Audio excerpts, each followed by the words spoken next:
யாவரும் படிக்கலாம். கலாத்தியர் 1:16. தம்முடைய குமாரனை நான் புறஜாதிகளிடத்தில் சுவிசேஷமாய் அறிவிக்கும் பொருட்டாக அவரை எனக்குள் வெளிப்படுத்த பிரியமாயிருந்தபோது உடனே நான் மாம்சத்தோடும் இரத்தத்தோடும் யோசனை பண்ணாமலும் எனக்கு முன்னே அப்போஸ்தலனாய் இருக்கிறவரிடத்திலே எருசலேமுக்கு போகாமலும் அரபு தேசத்திற்கு புறப்பட்டு போய் மறுபடியும் தமஸ்கு ஊருக்கு திரும்பி வந்தேன். போதும். அப்போஸ்தலன் பவுல் சொல்லுகிறார், இயேசுவை தேவன் எனக்கு வெளிப்படுத்த சித்தமான போது, முதல் வெளிப்பாடு வேதம் ஒரு ரட்சிக்கப்பட்ட பிள்ளைகளுக்கு யாரை குறித்து கொடுக்க விரும்புகிறது என்றால் இயேசுவை குறித்து. யாரை குறித்து? இயேசுவை குறித்த ஒரு தெளிவான வெளிப்பாடு உங்களுக்கு வரும் என்றால் நீங்கள் இருக்கிற இடத்துல இருக்க முடியாது. தேவன் உங்களை வேறு ஒரு அளவில் ஆசீர்வதிப்பதற்கு கொண்டு போறதுக்கு வழிவகை செய்கிறது. அப்போ நான் கடந்த சில வாரங்களா இயேசுவை குறித்த வெளிப்பாடை ஒவ்வொருவரும் பெற்றுக்கொள்ள வேண்டும் என்று சொல்லி நான் ஒவ்வொன்றா சொல்லிக்கிட்டு இருக்கேன். இயேசு தேவனுடைய குமாரன், இயேசு ஜீவனுள்ள தேவனுடைய குமாரன் அப்படின்னு சொல்லி ஒவ்வொன்றா பேசிக்கிட்டு இருக்கேன். சென்ற வாரத்தில் நான் சொன்னேன், இயேசு நம்முடைய மேய்ப்பர். என்ன சொன்னேன்? இயேசு நம்முடைய யாரா இருக்கிறாரு சொல்லுங்க. இன்னைக்கு இயேசு எப்படி இருக்கிறாரு நமக்கு? ரைட்டு. இன்னைக்கு நம்ம நிறைய என்ன செய்ய போறோம் அப்படின்னா, இந்த மேய்ப்பரை பற்றி பார்க்க போகிறோம். அப்போ நான் என்ன பேச போகிறேன்? கொஞ்சம் ஆடு மாடு பற்றி பேசுவேன். ஆடு மாடு பற்றி பேசுவேன். என் மக கேட்டா, நீங்கள் பாஸ்டரு ஆடு பற்றி இல்லாமல் பிரசங்கம் பண்ணுவீங்க, ஆடை பற்றி இல்லாமல் பேசுறது சர்ச்சில்? அதுக்கு தெரியாது நான் என்ன பேச போகிறேன். என்ன காஸ்பல் இப்போ தெரிஞ்சுக்க. என்கிட்ட வந்து ஆடு பற்றி என்ன பேசுவீங்க, ஆடை பற்றி என்ன பேசுவீங்க, சர்ச்சில் ஆடு பற்றி என்ன பேசுவீங்க? வேதம் சொல்லுகிறது நம்மெல்லாம் ஆண்டவருக்கு எப்படி தான் இருக்கோம்? ஆடுகளாய் இருக்கிறோம். நம்முடைய மெய்ப்பர் யாரு? திருப்புங்க எபிரேயர் 13:20. நித்திய உடன்படிக்கையின் இரத்தத்தினாலே ஆடுகளுடைய பெரிய மெய்ப்பரான நம்முடைய கர்த்தராகிய இயேசுவை மரித்தோரிலிருந்து ஏறி வர பண்ணின சமாதானத்தின் தேவன். போதும். நித்திய உடன்படிக்கையின் இரத்தத்தினாலே ஆடுகளுடைய பெரிய மெய்ப்பரான நம்முடைய கர்த்தராகிய, நம் எல்லா ஆடுகளுக்கும் பெரிய மெய்ப்பன் யார்? நம்முடைய மெய்ப்பர் யார்? ஆங்கிலத்தில் ஷெப்பர்டு என்று சொல்லுகிறார்கள். மெய்ப்பனுக்கு பேர் என்ன சொல்றாங்க? கிரேக்க மொழியில பொய்மன் என்ற வார்த்தை பயன்படுத்தப்படுகிறது. பொய்மன். பொய்மன் என்ற வார்த்தையும் எபிரேய மொழியில ரா. என்னது? ரா. சொல்லுங்க, என்னது? ரா. இந்த ரா ரான்னு சொல்லலாம் அல்லது ரா ஆன்னு சொல்லலாம். இந்த ரான்ற வார்த்தையும் கிரேக்க மொழியில பொய்மன் என்ற அந்த வார்த்தையும் ஒரே வார்த்தையை பயன்படுத்துகிறார்கள், பாஸ்டர். என்னது? ஷெப்பர்ட் என்ற வார்த்தைக்கு பாஸ்டர்ன்ற அர்த்தம் இருக்கு. இப்போ இயேசு நமக்கு எப்படி இருக்கிறார்? ஆடுகளுக்கு தலைவன் பெயர் தான் என்ன? ஆடுகளுக்கு தலைவன், ஆடுகளை வழி நடத்துகிறவனுடைய பெயர் தான் என்ன? பாஸ்டர் அல்லது மெய்ப்பன். சரி, நம்மளுடைய பெரிய மெய்ப்பனாக யார் இருக்கா? இயேசு பாருங்க, இஸ்ரவேல் ஜனங்களை பார்க்குற, யூத ஜனங்களை பார்க்குறாரு. மத்தேயு 9:36. 9:36 எப்படி பார்க்குறாரு? அவர்களுக்கு யார் இல்லை? மெய்ப்பன் இல்லை. they don't have a pastor. ரொம்ப முக்கியம், கவனிங்க தேவப்பிள்ளையே. நீ சர்ச்சில் இருக்கிற அப்படின்னா நீ ஒரு பெரிய ஆசீர்வதிக்கப்பட்ட ஒரு கூட்டம். ஏன் தெரியுமா? உனக்கு ஒரு பாஸ்டர் இருக்கிறாரு. If you are under a pastor, you are protected by the God's grace. If you are not under the pastor, you are somewhat threatened. You are somewhat in a threatened. உங்களுக்கு ஒரு பெரிய பயங்கரம் காத்திருக்கு. பாஸ்டருக்கு கீழே இல்லாத, பாஸ்டருக்கு கீழே இல்லாத பிள்ளைகளுக்கு என்ன இருக்கு? பயங்கரம் காத்திருக்கு. ஒரு பாஸ்டருக்கு கீழே இருக்கிற தேவ பிள்ளைகள் பாருங்க. இன்னைக்கு இந்த சபைக்கு தேவன் என்ன பாஸ்டரா வச்சிருக்கிறாரு. இந்த சபையில நீங்க எல்லாம் எப்படி இருக்கிறீங்க? அங்கமா இருக்கிறோம். நீங்க எல்லாம் ஆடுகளா இருக்கிறீங்க. ஆனா தேவனுடைய பார்வையில நம்ம எல்லாருமே அவரு ஆடுகளா இருக்கோம். அவர் நமக்கு எப்படி இருக்கிறாரு? மெய்ப்பனா இருக்கிறாரு. இப்போ 2 காரியம் ஆண்டவர் சொல்ல வர்ற 2 காரியம். நீங்க சர்ச்சில் இருந்து இயேசுவை உங்க மெய்ப்பனா அறிந்து கொள்ளவில்லை என்றால் அது உங்களுக்கு என்ன? சங்கடம் தான். உங்களுக்கு ஒரு பாஸ்டர் இருக்கலாம், பர்சனலா இயேசு அவங்க யாரும் என்ன செய்யல, மெய்ப்பர்களா அறிந்து கொள்ளல. இயேசு என்னுடைய மெய்ப்பர் என்ற ஒரு தெளிவான அறிவு அவங்களுக்கு இல்ல. ஆனா சபையில இருக்கிறாங்களா, ஒருத்தவருக்கு கீழே இருக்கிறாங்களா, ஆமா எல்லாம் இருக்கிறாங்க. ஆனா தனிப்பட்ட ரீதியில இயேசு உங்களுக்கு மெய்ப்பனாக இல்லை என்றால் உங்களுடைய வாழ்க்கை கொஞ்சம் கஷ்டம். கவனிங்க, கொஞ்சம் கஷ்டம் இல்லை, ரொம்ப கஷ்டம். யோவான் 10:11 சொல்லுகிறது, நாளே நல்ல மெய்ப்பன். என்ன சொல்லுங்க, இயேசு நல்ல மெய்ப்பன். எனக்கு இயேசு நல்ல மெய்ப்பன். ஏன்னா இயேசு சொல்றாரு, மெய்ப்பன் இல்லை அப்படின்னா என்னென்ன பிரச்சனை. 9:36 மத்தேயு 9:36. மெய்ப்பன் இல்லைன்னா என்ன பிரச்சனை படிங்க. அவர் திரளான ஜனங்களை கண்டபொழுது அவர்கள் மெய்ப்பன் இல்லாத ஆடுகளைப் போல தொய்ந்து போனவர்களும். எப்படி தொய்ந்து ஒரு ஒரு மெய்ப்பன் இல்லை அப்படின்னா அந்த ஆடு எப்படி போயிருக்கும்? நான் போன வாரமே சொன்னேன் அதுக்கு என்ன அர்த்தம்னு. harassed and helpless, தொல்லை நிறைந்த ஒரு பகுதியில் மெய்ப்பன் இல்லைன்னா என்ன இருக்கும்? தொல்லை இருக்கும். அடுத்து உதவியற்று இருப்பாங்க. சொன்னா இல்லையா? எத்தனை பேர் ஒரு ஒரு குழப்பமான மனநிலையிலே இருப்பாங்க. ஒரு இடத்துல சொல்லப்பட்டிருக்கு, because they were harassed and helpless. ஒரு இடத்துல சொல்லப்பட்டிருக்கு because என்ன சொல்லப்பட்டிருக்கு? helpless without shepherd. ஒரு இடத்துல சொல்லப்பட்டிருக்கு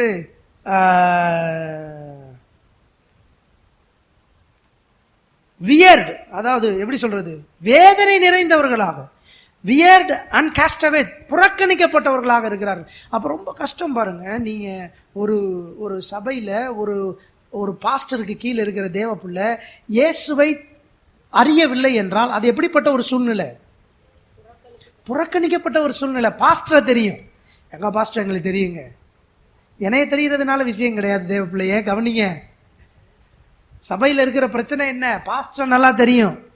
பாஸ்டர் எங்கள் வீட்டுக்கு வருவார், நான் சர்ச்சுக்கு போகலைன்னா அவரே அடுத்த நாள் ஞாயிற்றுக்கிழமை சர்ச்சுக்கு போகலன்னா அடுத்த நாள் காலையில் எங்கள் வீட்டுக்கு தேடி வந்துடுவார். அந்த பாஸ்டர் எங்களுக்கு தெரியும். ஆனால் பெரிய பாஸ்டர் இயேசுவோட பழக்கம் இருக்கா?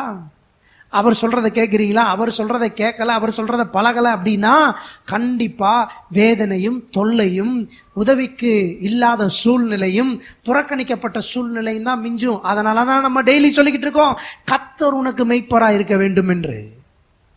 ஹலோ, இருக்கிறீங்களா? யார் தான் மெய்ப்பனா இருக்கணும்? கர்த்தர்.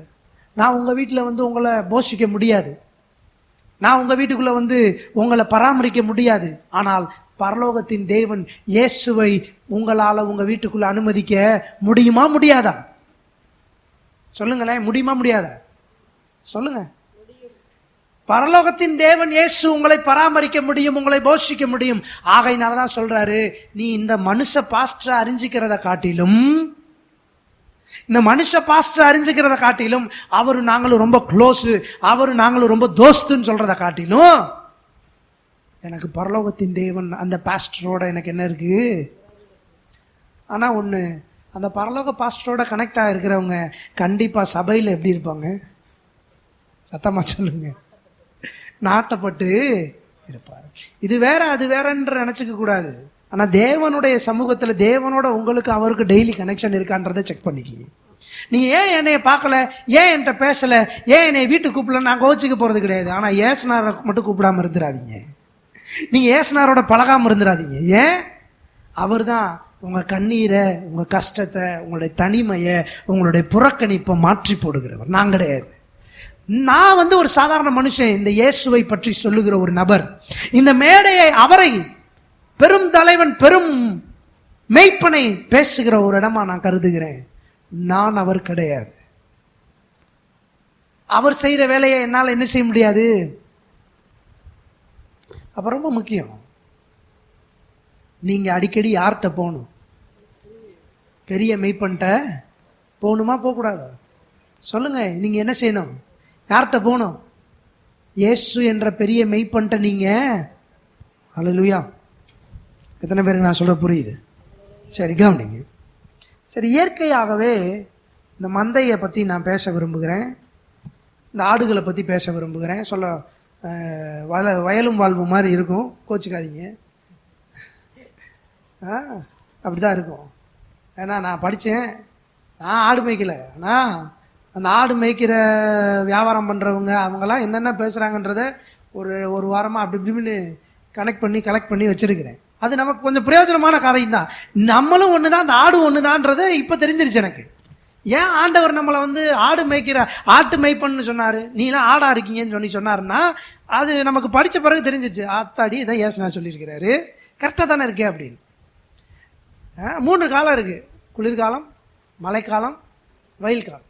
இந்த 3 காலத்திலே இந்த இந்த ஆடுகளை பார்த்துக்கொள்கிற அந்த விஷயம் இருக்குது பார்த்தீங்களா, ரொம்ப அசாத்தியமான காரியம். இருக்கிறதுலே ரொம்ப கஷ்டமான காலம் எந்த காலம்னா இந்த மழை காலம் தான். எதை பார்க்குறதுக்கு? ஆடுகளை பார்த்துக்கிறதுக்கு இந்த மழை காலம் ரொம்ப ரொம்ப ரொம்ப ரொம்ப கஷ்டம். ஏன் அப்படின்றத வரும்போது சொல்கிறேன். சில காரியத்தை நான் உங்களுக்கு சொல்லியிருந்தேன். மேய்ப்பன் இருக்கிறானே, அவன்கிட்ட ஒரு 50 ஆடோ, அவன்கிட்ட ஒரு 100 ஆடோ, ஒரு 200 ஆடோ இருக்குன்னா அவன் மேய்ச்சிக்கிட்டு போவான். அந்த மேய்ப்பனுக்கு போல அந்த மந்தைக்கு மேய தெரியாது. அந்த மந்தைக்கு எங்க போய் மேயணும்னு தெரியாது. ஏன்னா மந்தையை விட்டாச்சுன்னா அது எங்கனாலும் போய் என்ன செய்யும்? மேயும்.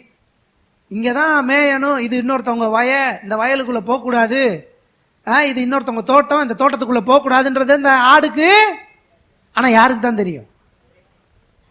அதனால இந்த மேய்ப்பன் என்ன செய்யறாருன்னா, எப்பயுமே கையில் ஒரு குச்சியை வச்சுக்கிட்டு,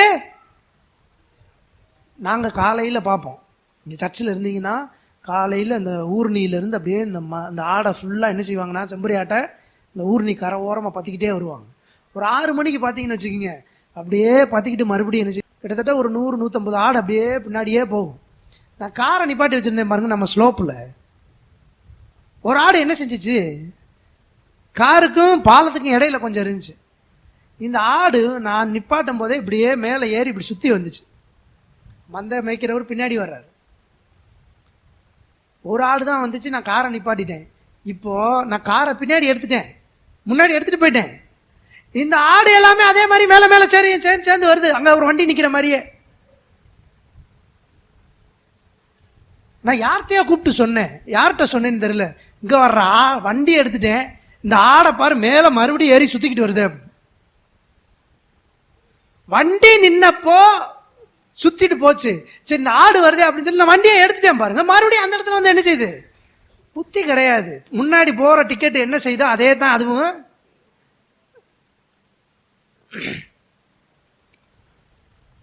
மேய்ப்பனுக்கு தான் தெரியும் எங்க மேய்க்கணும்னு, இல்லையா? 2வது, நான் சொன்ன மாதிரி மந்தை என்ன செய்யும்னா, மெய்ப்பனுடைய சத்தத்தை கேட்டு பின்னாடியே நட. இந்த ஆட்டுக்கு மட்டுமே எளிதில் வியாதி வந்துடும். இந்த ஆட்டுக்கு என்ன வந்துடும்? எளிதில். நல்லாதா? இந்த ஆடு சீக்கிரமா பயப்பட்டுரும். இந்த ஆட்டுக்கு இருக்கிற பெரிய பிரச்சனையே என்னன்னா, சுத்தி இருக்கிற தின்கிற உயிரினங்கள், மாம்சத்தை திங்கிற உயிரினங்கள். இப்போ நம்ம ஊர்ல அந்த மாதிரிலாம் கிடையாது. நீங்க பொதுவாக அந்த தேனி பக்கம்லாம் போயிட்டீங்க அப்படின்னா பார்க்க பச்சை பசைன்னு இருக்கும். குள்ளநெறி இருக்கும், அங்கே கரடி இருக்கும், எல்லாமே இருக்கும். அங்கே காட்டுப்பூனைகள், அந்த மாதிரி குள்ள நரிகள் இதெல்லாம் யாருக்கு பெரிய பிரச்சனை? ஆட்டுக்கு பெரிய பிரச்சனை. ஸோ இவ்வளவு பிரச்சனைகளை இந்த மந்தைக்கு இருக்கு. இந்த மந்தை இருக்கு பாருங்க, இந்த ஆடு, இந்த ஆட்டுக்கு இருக்கிற சரீர உபாதைகள், அதுவும் குறிப்பா இந்த மழை காலத்தில் மட்டும் இன்னைக்கு என்னென்ன உபாதைகள் இருக்குன்னு நான் சொல்லிடுறேன். 4 விதமான பிரச்சனையை சொல்றாங்க மருத்துவர்கள், வெட்டினரி டாக்டர்ஸ். 4 விதத்தில் மழை காலத்தில், குறிப்பா எப்போ காலத்தில்? மழை காலத்தில் குறிப்பா இந்த ஆடுகளை என்ன செய்யுமா? பாதிக்குமா. அதுல ஒரு வியாதிக்கு பேரு நீல நாக்கு நோய். நோய் எங்க வருது சொல்லுங்க? எங்க வருது நோய்? நாக்குல. மறந்துடக்கூடாது. ஆட்டுக்கு வர்ற பெரிய நோய் என்ன நோய்? நாக்குல வர நோய். ரெண்டாவது சொல்றாங்க, அந்த ஆட்டுக்கு வர்ற ரெண்டாவது நோய் துள்ளு மாறி நோய். ரெண்டாவது நோய் மாட்டுக்கு வர மழை காலத்தில் வர்ற நோய் துள்ளு. மூணாவது நோய் குழம்பு புண்ணு நோய். நாலாவது சொல்றாங்க தொண்டை அடைப்பான் நோய். தொண்டை அடைப்பான். இந்த 4 வியாதியும் ஒரு ஆட்டுக்கு என்ன செய்யுமா? மழை காலத்தில். ஒரு மெய்ப்பன் பாருங்க, இந்த வியாதி வராம இந்த ஆடுகளை என்ன செஞ்சுக்கணும்?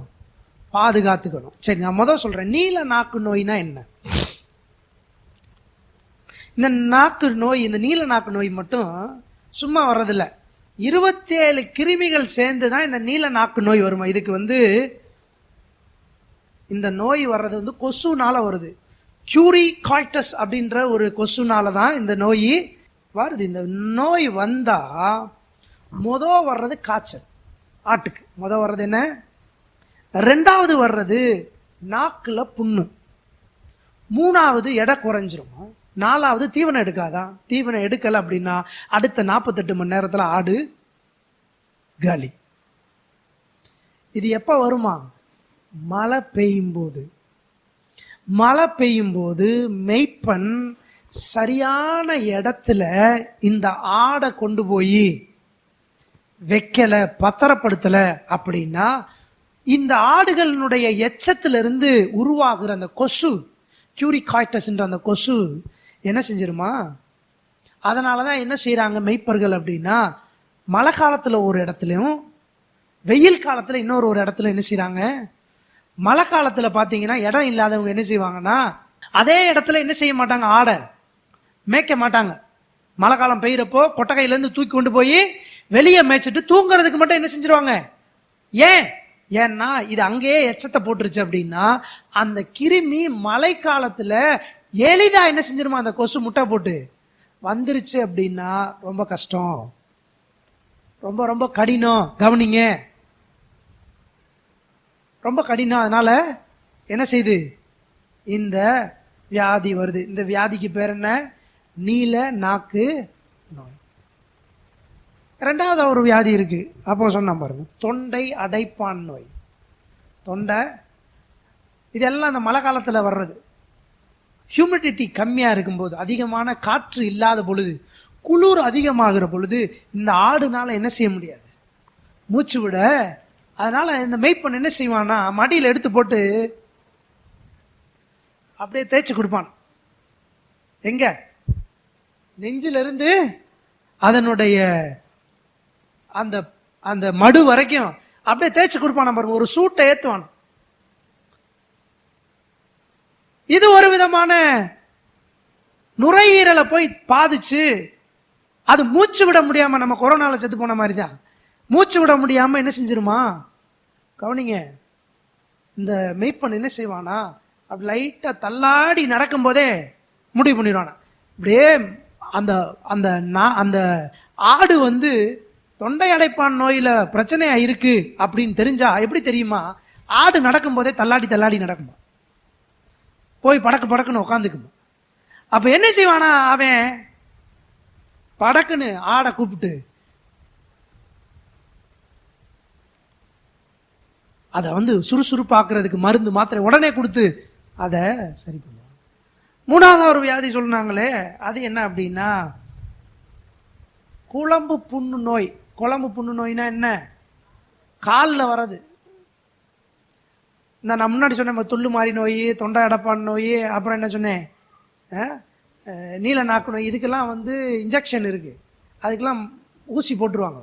ஆனால் இந்த காலில் குழம்புல வர்றதுக்கு மட்டும் இன்ஜெக்ஷன் என்ன கிடையாது? அதனால என்ன செய்வாங்கன்னா, ஆட்டு மெய்ப்பனே அதை பராமரிப்பாங்க. அந்த ஆடு நடக்கும்போது அந்த காலுக்கு இடையில அந்த புண்ணு வர்றனால அதை எப்படி மருந்த சரி பண்றதுன்னா, அதை பாருங்க, ஏராளமான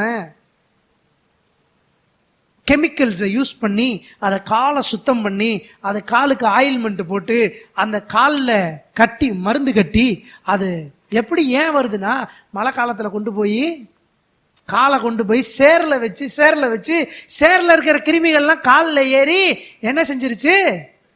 கால் என்ன செஞ்சிருச்சு? இப்போ நடக்க முடியல. ஆனா நல்ல மெய்ப்பன் என்ன செய்றாரு? இப்போ காலில் கடைசியா சொல்றேன், கவனிங்க, கடைசியா சொல்றேன், துள்ளு மாறி நோய். இதுதான் ரொம்ப டேஞ்சரான ஒரு வியாதின்னு சொல்றாங்க. ஆட்டுக்கு வரவே கூடாத ஒரு வியாதி. ஏன்னா இது எப்போ வரும் தெரியுமா? மழை பெஞ்ச உடனே. கவனிங்க, இந்த நோய் என்ன அப்படி சொல்றாங்க அப்படின்னா, மழை பெஞ்ச உடனே இந்த புது புல்லு முளைக்குது பாருங்க. புதுசா மழை பெஞ்ச உடனே புல்லு முளைக்குது பார்த்தீங்களா? இந்த ஆடு போய் அந்த புதுசா முளைச்ச புல்லுல மேய ஆரம்பிச்சிருமா.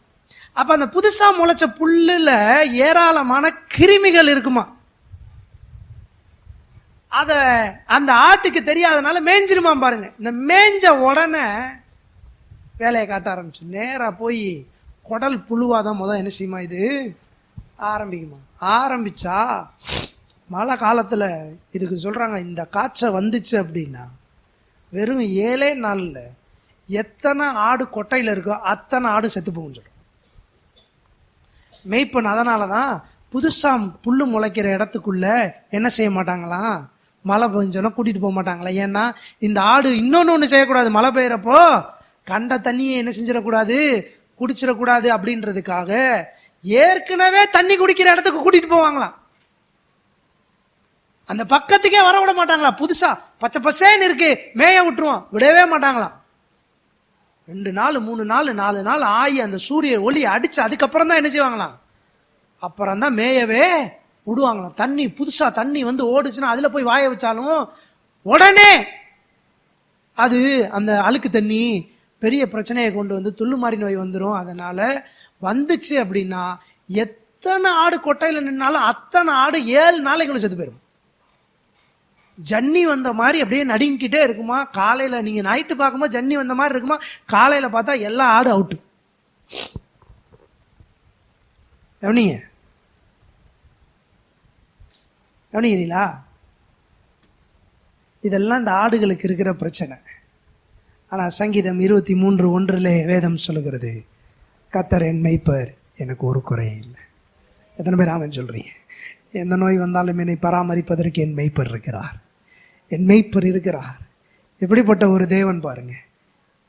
இத்தனை வியாதி வந்த உடனே எல்லாரும் பராமரிக்கிறதுக்கு போறாங்க. ஆனா இந்த தேவன் சொல்கிறார், நானே நல்ல மேய்ப்பன், நானே நல்ல மேய்ப்பன், உன் குறைய ஃபுல்லா தீக்கிற நல்ல மேய்ப்பன். எத்தனை பேர் ஆமென் சொல்றீங்க? கர்த்தரின் மேய்ப்பர். நான் எந்த வியாதி வந்த பத்தி பார்த்து பயப்படுறது இல்லை. ஏனென்றால் என் மேய்ப்பர் அதை எனக்கு என்ன செய்வார்? சரி பண்ணுவார். எத்தனை பேர் நம்புறீங்க அத? இத்தனை வியாதிய நாக்கில் பிரச்சனை, நாக்கின் மூலமா உடம்புக்கு பிரச்சனை, புதுசா முளைச்ச புல்லுல பிரச்சனை, குடிக்கிற தண்ணியில பிரச்சனை, என்னென்னமோ பிரச்சனை இருக்கட்டும்.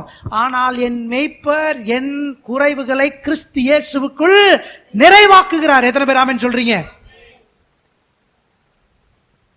கர்த்தரின் மேய்ப்பர், எனக்கு ஒரு குறையும். சங்கீதம் 23:1 படிங்க. கர்த்தர் என் மேய்ப்பராய் இருக்கிறார், நான் தாழ்ச்சி அடையேன். எல்லாம் சொல்லுங்க, கர்த்தர் என் மேய்ப்பராய் இருக்கிறார், நான் தாழ்ச்சி அடையேன். ஆங்கிலத்தில் சொல்லப்பட்டிருக்கிறது, God is my shepherd, I shall not want. எனக்கு ஒரு குறையும் இல்லை. எல்லாம் சொல்லுங்க, எனக்கு ஒரு குறையும் இல்லை. இயேசு என் மேய்ப்பர், எனக்கு குறை வர விட மாட்டார். சொல்லுங்க சொல்லுங்க, இயேசு என் மேய்ப்பர், எனக்கு குறைய அனுமதிக்க மாட்டார். என் குடும்பத்துல குறைவை இயேசு அனுமதிக்க மாட்டார். என் குடும்பத்துல இயேசு குறைவை அனுமதிக்க மாட்டார். என் வீட்டில் குறைவை இயேசு அனுமதிக்க மாட்டார். என் தொழிலில் குறைவை இயேசு அனுமதிக்க மாட்டார். சொல்லுங்க, கர்த்தரின் மேய்ப்பர், எனக்கு ஒரு குறையும் இல்லை. நம்புறீங்களா? இந்த உலகத்தில் இருக்க மாடுகளை பராமரிக்கிறதுக்கு அந்த மந்தை மேய்ப்பன் பிரயாசப்படுறான். காய்ச்சல் வந்துருச்சுன்னா மருந்து தயாரிக்கிறான். காலில் புண்ணு வந்துருச்சுன்னா அதை ஒவ்வொரு மருந்துவா போட்டு சுத்தம் பண்ணி அதை எடுத்து டியூப் ஆயின்மெண்ட் போட்டு அதை சுத்தம் பண்ணி எப்படியாவது அந்த ஆடை ரெடி பண்றான். சொல்றேன், அதெல்லாத்தையும் காட்டிலும் மேல தேவனாகிய கர்த்தர் பெரியவர். கர்த்தர் என் மேய்ப்பர், என் வாழ்க்கையில குறைவை அனுமதிக்க மாட்டார். எசேக்கியேல் 34 படிங்க, 23 நான் படிக்கிறேன்.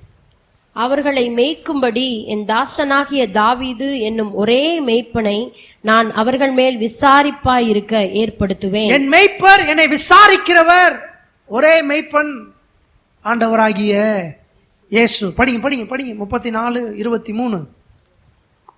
இவர் அவர்களை மேய்த்து இவரே அவர்களுக்கு மேய்ப்பனாயிருப்பார். என்னுடைய மேய்ப்பர் யார்? உங்க மேய்ப்பர் யார்? உங்க மேய்ப்பர் யார்? சத்தமா சொல்லுங்க, என் மேய்ப்பர் இயேசு. என் மேய்ப்பர் இயேசு. என் மேய்ப்பர் இயேசு. எனக்கு ஒரு குறையும் இல்ல. அவர் என்னை மேய்க்கிறார். நான் அவர் கைகளுக்குள்ளான ஆடு. 24வது வசனம். கர்த்தராகிய நான் அவர்களுக்கு தேவனாக இருப்பேன். என் தாசனாகிய தாவீது அவர்கள் நடுவில் அதிபதியாயிருப்பார். கர்த்தராகிய நான் இதை சொன்னேன். நான் அவர்களோடு சமாதான உடன்படிக்கை செய்து துஷ்ட மிருகங்களை தேசத்தில் இராதபடிக்கு ஒழிய பண்ணுவேன். என்ன கிடையாது? துஷ்ட மிருகம் மந்தைகளை சேதப்படுத்த முடியாதபடிக்கு இயேசு அவர்களை பாதுகாக்கிறார். துஷ்ட மிருகம் எல்லாம் துஷ்ட மிருகம் என்னை சேதப்படுத்த முடியாது. அந்த துஷ்ட மிருகத்துக்கு பேர் கேன்சரா இருக்கலாம். அந்த துஷ்ட மிருகத்துக்கு பேர் டயாபெட்டிக்கா இருக்கலாம். அந்த துஷ்ட மிருகத்துக்கு பேர் ஜாண்டிஸா இருக்கலாம். அந்த துஷ்ட மிருகத்துக்கு பேரு பிசிஓடியா இருக்கலாம். அந்த துஷ்ட மிருகத்துக்கு பேரு பைல்ஸா இருக்கலாம். அந்த துஷ்ட மிருகத்துக்கு பேரு ஹார்ட் டிசீஸா இருக்கலாம். அந்த துஷ்ட மிருகத்துக்கு பேரு பிரஸ்ட் கேன்சரா இருக்கலாம். அந்த துஷ்ட மிருகம் தேவன் உங்களை சேதப்படுத்த விடாதபடிக்கு இயேசு என்னும் மேய்ப்பர் உங்களை பாதுகாக்கிறார். எத்தனை பேர் ஆமென் சொல்றீங்க? என்னை பார்க்கிற என் மேய்ப்பர் என் கூட இருக்கிறாரு. எந்த துஷ்ட மிருகமும் என்னையவோ என் குடும்பத்தையோ சேதப்படுத்த முடியாது. கிட்னி ஃபெயிலியர், ஆஸ்துமா, சொல்லுங்க, என்ன செய்ய முடியாது? சத்தமா சொல்லுங்க, ஆஸ்துமா, வீசிங், சொல்லுங்க. நீங்க வாயை திறந்து சொல்லணும், கர்த்தர் என் மேய்ப்பர், எனக்கு ஒரு குறையும் இல்லை. கர்த்தர் என் மேய்ப்பர், இயேசு என் மேய்ப்பரா இருக்கிறார். இத்தனை பிரச்சனையிலிருந்தும் இத்தனை துஷ்ட மிருகத்திலிருந்தும் இயேசு என்னை காப்பாற்றி இருக்கிறார். மேல படிங்க, மேல படிங்க. அவர்கள் சுகமாய் வனாந்திரத்தில் தாபரித்து காடுகளில் நித்திரை பண்ணுவார்கள். நான் எப்படி தூங்குவேன்? சொல்லுங்க, நான் எப்படி தூங்குவேன்? சுகமாய். வனாந்திரம்னா யாருமே இல்லைன்னா கூட நான் இப்படிதான் இருக்க போறேன். சொல்லுங்க, சுகமாய். சுகமாய் சொல்லுங்க, சுகமாய். நல்லா சுகமாய் தூங்க போறேன். ராத்திரியில பயப்பட போறது இல்ல. இந்த கனவு வந்துச்சு, அந்த கனவு வந்துச்சு, நோ, நான் தனியா இருக்கேன், யாரும் இல்ல. இல்ல, கர்த்தர் சொல்றாரு, நீ சுகமாய் இருப்பாய். சுகமாய். ஏன்னா அவர் துஷ்ட மிருகத்தை என் மேய்ப்பர் என்ன செய்கிறார்? வரவிடாதபடிக்கு மந்தைய பாதுகாக்கிறார். 25வது வசனம். நான் அவர்களையும் என் மேட்டின சுற்றுப்புறங்களையும் ஆசீர்வாதமாக்கி ஏற்ற காலத்தில் மழையை பெய்ய பண்ணுவேன். ஆசீர்வாதமான மழை பெய்யும். இந்த ஆடு புதுசா பெஞ்ச மழையை தின்னு பிரச்சனை வருது, அதெல்லாம் இப்ப கிடையாது. கர்த்தர் என்ன மழையை தான் கொடுக்க போறாரு. அதை சாப்பிட்டா எனக்கு என்ன கிடையாது? எனக்கு வியாதி கிடையாது. என்ன மழை? ஆண்டவர் கொடுக்கிற ஆசீர்வாதத்தை அனுபவிக்கிறதுனால எனக்கு என்ன கிடையாது? பிரச்சனை கிடையாது. எத்தனை பேர் ஆமென் சொல்றீங்க? அடுத்த வசனத்தை வாசிங்க சீக்கிரம். வெளியின் விருட்சங்கள் தங்கள் கனியை தரும், பூமி தன் பலனை கொடுக்கும், அவர்கள் தங்கள் தேசத்தில் சுகமாயிருப்பார்கள். நான் அவர்கள் நுகத்தின் கயிறுகளை அறுத்து அவர்களை அடிமை கொண்டவர்களின் கைக்கு அவர்களை நீங்களாக்கி விடுவிக்கும் போது நான் கர்த்தர் என்று அறிந்து கொள்வார்கள். போதும். தேவன் என் கர்த்தராய் என் மேய்ப்பராய் இருக்கிறார். ஏற்ற வேளையில மழையை பெய்ய பண்ணுவார். ஏற்ற வேளையில கனிகளை தருவார். எதுவும் என்னுடைய பொருளாதாரத்தை, என்னுடைய உயர்வை தடுக்க. எசேக்கியேல் 37:24. என் தாசனாகிய தாவீது என்பவர் அவர்கள் மேல் ராஜாவாக இருப்பார். அவர்கள் எல்லாருக்கும் ஒரே மேய்ப்பர் இருப்பார். அப்பொழுது அவர்கள் என் நியாயங்களில் நடந்து என் கட்டளைகளை கைக்கொண்டு அவைகளின்படியே செய்து நான் என் தாசனாகிய யாக்கோபுக்கு கொடுத்ததும் உங்கள் பிதாக்கள் குடியிருந்ததுமான தேசத்திலே குடியிருப்பார்கள். அவர்களும் அவர்கள் பிள்ளைகளும் அவர்களுடைய பிள்ளைகளின் பிள்ளைகளும் அதிலே என்றென்றைக்கும் குடியிருப்பார்கள். என் தாசனாகிய தாவீது என்பவர் என்றென்றைக்கும் அவர்களுக்கு அதிபதியாயிருப்பார். நான் அவர்களோட சமாதான உடன்படிக்கை செய்வேன், அது அவர்களுக்கு நித்திய உடன்படிக்கையாய் இருக்கும். நான் அவர்களை நிலைப்படுத்தி அவர்களை வர்த்திக்க பண்ணி அவர்கள் நடுவிலே என் பரிசுத்த ஸ்தலத்தை என்றென்றைக்கும் ஸ்தாபிப்பேன். என் வாசஸ்தலம் அவர்களிடத்தில் இருக்கும். நான் அவர்கள் தேவனாயிருப்பேன், அவர்கள் என் ஜனமாயிருப்பார்கள். அப்படியே என் பரிசுத்த ஸ்தலம் அவர்கள் நடுவில் என்றென்றைக்கும் இருக்கும்போது நான் இஸ்ரவேலை பரிசுத்தம் பண்ணுகிற கர்த்தர் என்று ஜாதிகள் அறிந்து கொள்வார்கள் என்கிறார் என்று. மேய்ப்பனாக இயேசு இருக்கும்போது நடுவுல யார் இருக்கா? தேவனே இருக்கிறார். அப்படி அவர் தேவன் நம்ம நடுவுல இருக்கிறார்னா, எனக்கு மெய்ப்பனா அவர் இருக்கிறார்னா, தேவன் என்னை எப்படிதான் வச்சுக்குவார்? பரிசுத்தமா. எல்லாம் சொல்லுங்க, என்னது சொல்லுங்க? பரிசுத்தமா. ஏன் ஆண்டவர் உங்களுடைய மெய்ப்பரா வச்சுக்கங்கன்னு நம்ம திருப்பி திருப்பி சொல்றோம் அப்படின்னா, அவர் அப்பதான் நீங்க எப்படி இருக்க முடியும்? சொல்லுங்க, எப்படி இருக்க முடியும்? பரிசுத்தமா. துஷ்ட மிருகங்கள் உங்களை என்ன செய்ய முடியாது. 1 சாமுவேல் புஸ்தகம் 17வது அதிகாரம் 34வது வசனம். தாவீது சவுலை பார்த்து, உம்முடைய அடியான் என் தகப்பனுடைய ஆடுகளை மேய்த்து கொண்டிருக்கிற போது, ஆடுகளை நான் மேய்த்து கொண்டிருந்த போது ஒரு விசை ஒரு சிங்கமும், ஒரு விசை ஒரு சிங்கம். ஒரு விசை சொல்லுங்க, ஒரு விசை ஒரு சிங்கம் அட்டாக் பண்ண வந்துருச்சு. ஒரு டைமு ஆட சிங்கம் அட்டாக் பண்ணுச்சு. அடுத்த முறை ஒரு விசை ஒரு கரடியும் வந்து, ஒரு விசை ஒரு கரடி மந்தையில் இருக்கிற ஒரு ஆட்டை பிடித்து கொண்டது. ஒரு ஆட்டை பிடிக்கல, ஒவ்வொரு டைமும் ஒரு ஆடு. சரிங்களா? இப்ப என்ன நடந்துச்சு பாருங்க. நான் அதை தொடர்ந்து போய் அதை அடித்து அதை அதன் வாய்க்கு தப்புவித்தேன். அது என் மேல் பாய்ந்த போது நான் அதன் தாடியை பிடித்து அதை அடித்து கொன்று போட்டேன். அந்த சிங்கத்தையும் அந்த கரடியையும் உம்முடைய அடியானாகிய நான் கொன்றேன். போதும். மெய்ப்பனோட வேலை என்ன? சொல்லுங்க, மெய்ப்பனோட வேலை என்ன? ஆடுக்கு தெரியாது அது சிங்கம்னு, ஆனா மெய்ப்பனுக்கு தெரியாது சிங்கம். ஆடுக்கு தெரியாது அது கரடின்னு, ஆனா மெய்ப்பனுக்கு தெரியாது கரடின்னு. கதை சொல்றாரு, ஆத்தாடி நான் என்னைய பார்த்துக்கிறேன். கிடையாது, நான் நல்ல மெய்ப்பன். அதை பின்தொடர்ந்து போய் அதை கொன்று அதன் வாய்க்கு ஆடுகளை தப்புவித்தேன். நம்முடைய மெய்ப்பர் எப்படிப்பட்டவர்? ஒருவேளை இன்னைக்கு கூட உங்களுடைய வாழ்க்கையில் இருக்க சூழ்நிலை சிங்கத்தின் வாயில இருக்கிறது போல நீங்க உணரலாம். மாட்டிக்கிட்ட மாதிரி ஒரு பிரச்சனையில் இருக்கலாம். போச்சு, முடிஞ்சு, மாட்டிக்கிட்டோம்னு. ஆண்டவர் வரலையே, தூக்கிட்டு போயிட்டு இருக்கு, சிங்கம் ரொம்ப தூரம் போயிருச்சே. ஆண்டவர் பின்தொடர்ந்து வந்திருக்கிறார். 2000 வருடத்துக்கு முன்னாடி சொல்றாரு, மரத்துல தூக்கப்பட்ட இயேசு உங்களுக்காக சபிக்கப்பட்டு சாபப்பட்டு சாபத்திற்கு உங்களை நீங்களாக்கி என்ன செய்தார்? சிங்கத்தின் வாய்க்கு இயேசு கிறிஸ்து உங்களை என்ன செய்திருக்கிறார்? அப்படி கடிச்சிட்டு கொண்டு போய் ரத்தத்தை சிந்த விட்டு வேடிக்கை பார்க்கறது இயேசு வேலை இல்ல. அந்த சிங்கத்தை பின்தொடர்ந்து போய் அந்த சிங்கத்தின் வாய்க்கு உங்களை தப்புவிப்பது, அந்த கரடி வாயிலிருந்து அந்த தாடைய பிச்சு அதன் பற்களுக்கு உங்களை தப்புவிப்பது நல்ல மெய்ப்பனுடைய எண்ணம். இந்த எண்ணம் இயேசு கிறிஸ்து 2000 வருடங்களுக்கு முன்பதாகவே சிலுவையிலே செய்து முடித்தார். இயேசு சொல்லுகிறார், நான் நல்ல மெய்ப்பன். எந்த சிங்கம் உன்னை பட்சித்ததோ, எந்த கரடி உன்னை கடிச்சதோ, அதன் வாய்க்கு உன்னை தப்புவிச்சு உன்னை காப்பாத்துவேன். என்னுடைய சிலுவையில நான் அதை உனக்கு செஞ்சிருக்கிறேன்.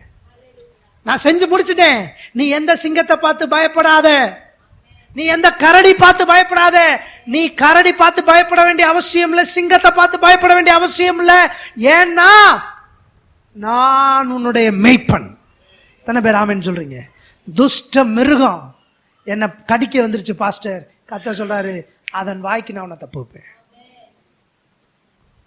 கமான், கர்த்தருடைய ஆவியான சொல்லுகிறார், கடிச்சிருச்சு பாஸ்டர். நல்லா கவனிச்சிங்களா? அந்த ஆடை கடிச்சு தான் கொண்டு போனான்.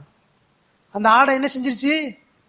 அந்த ஆடை என்ன செஞ்சிருச்சு? இந்த சிங்கம் முத தடவை கடிச்சிருச்சுன்னா எப்படி? சிங்கம் தங்குட்டியை தூக்கும் போது பல்லுப்படாது. சிங்கம் தாங்குட்டியை தூக்குறப்போ பல்லுப்படாது. ஆனா இறைய சாப்பிட்றப்போ என்ன படும்? ஒருவேளை உன் வாழ்க்கையில கூட பிசாசு சில காயங்களை ஏற்படுத்தி வச்சிருக்கலாம். உன் குடும்பத்துல சில காயங்களை பிசாசு ஏற்படுத்தி வச்சிருக்கலாம். என் வாழ்க்கை முடிய போகுது அப்படின்ற ஒரு எண்ணத்துல இருக்குன்னா கர்த்தருடைய ஆவியான சொல்லுகிறார், விடுதலை 2000 வருஷத்துக்கு முன்னாடியே வந்துருச்சு. சிலுவையிலே இயேசு சிங்கத்தின் வாய்க்கு பற்களுக்கு உன்னை தப்பு வச்சுட்டாரு. You are totally delivered. You are totally delivered.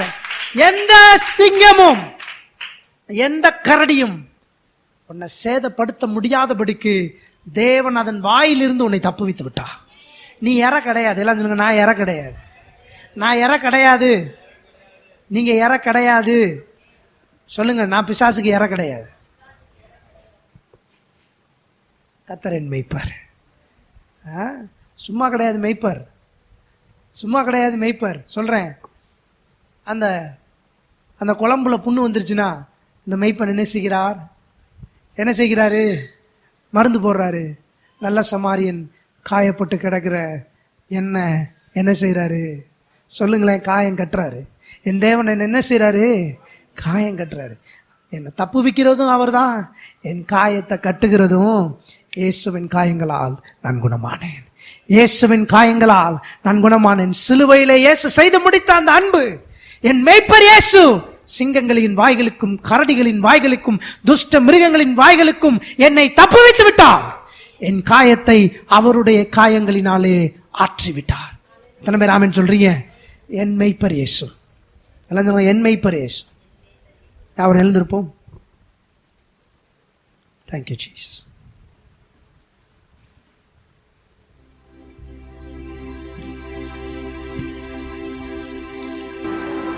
என் மேய்ப்பர் இயேசு. சொல்லுங்க எல்லாரும், என்னை தப்பு வைத்து விட்டார்.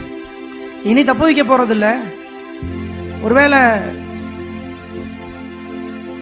தப்பிச்சிட்டேன், பட் ஆனா சின்ன சின்ன காயங்கள் இருக்கு. அந்த பிசாசு அந்த சிங்கத்தினுடைய காயம் என் சரீரத்தில் இருக்கு, அது ஆறாம இருக்கு. கர்த்தருடைய ஆவியான சொல்லுகிறார், நான்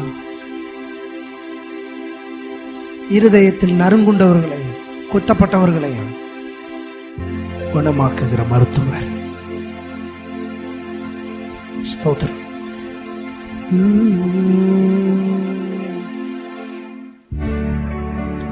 இயேசு என் பரிகாரி, இன்ப இயேசு என் பரிகாரி, என் ஜீவிய நாட்களெல்லாம். எல்லாரும் சொல்லுங்க, இயேசு என் பரிகாரி, இன்ப ராஜா என் பரிகாரி. அந்த சிங்கத்தினால் ஏற்பட்டிருக்கிற அந்த காயத்தை சுகமாக்குகிற பரிகாரி. இன்ப ராஜா என் பரிகாரி, எனக்காக அடிக்கப்பட்டார், எனக்காக நொறுக்கப்பட்டார், எனக்காக அடிக்கப்பட்டார், எனக்காக நொறுக்கப்பட்டார். எந்த நோய்கள் யாவையுமே